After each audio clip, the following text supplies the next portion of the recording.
మనుగడ కోటి అలలుగ పొంగు వరదల వేగాన పడిలేచు అలలకు తీపి కలలకు లేని అలసట నీకేలా నల్ల నల్ల నీడలోన ఎల్లకిల్ల పడ్డట్టున్న అల్లు మల్లు ఆకాశాల చుక్కల్లు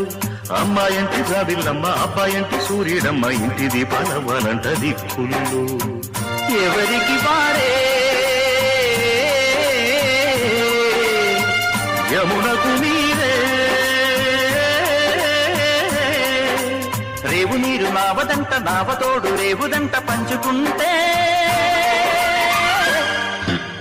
గోరువంక వాలగానే గోపురానికి స్వరాల గణగణ గంటలే మోగనేలా గోపబాలుడొచ్చినాక గోకులానికి పెదాల కిలకిలా పువ్వులే పుట్ట